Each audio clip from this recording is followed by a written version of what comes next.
এখন বাজারে নতুন করে একটা দাজ্জালের বীজ আসছে।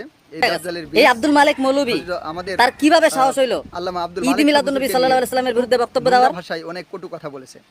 এই দাজ্জালের বীজ আসলে এর মানে জন্মটা কিভাবে হয়েছে, এত বড় একজন আলিমকে নিয়ে এইভাবে কথা বলা, নিশ্চয়ই এর গোড়ায় সমস্যা আছে।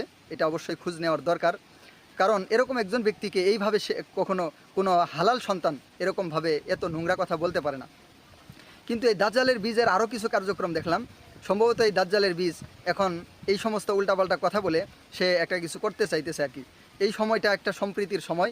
স্বাধীনতার পরে আমাদের সমস্ত মানুষের, বিশেষ করে যারা হকপন্থী, তাদেরকে ঐক্যবদ্ধ থাকা উচিত। আর আমরা অবশ্যই আমাদের আব্বাসী সাহেবকে হকপন্থীদেরই একজন মনে করি। কিন্তু উনি মিলাদ কিয়ামের ব্যাপারে কঠোর, এবং উনি কেমন যেন একটু ভিন্ন ধরনের, ওনাকে একটু মানে স্বাভাবিকের চাইতে একটু ভিন্ন রকম মনে হয়।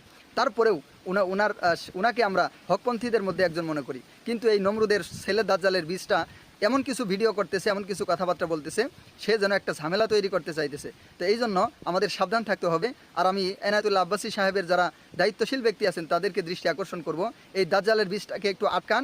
এই সময় আমাদের ঐক্যে ফাটল ধরানোর সময় না, এই সময় আমাদের ঐক্যবদ্ধ থাকা উচিত। তবে এই যে বাংলাদেশের সুন্নি ধর্মের অনুসারী নমরুদের সন্তান যারা আছে, এদের কথা ভিন্ন। এরা তো কখনোই ইসলামের মধ্যে ছিল না, এরা মুসলমান নয়, এবং এরা হচ্ছে সুন্নি ধর্মের অনুসারী। এদেরকে কখনো সাথে পাওয়া যাবে না।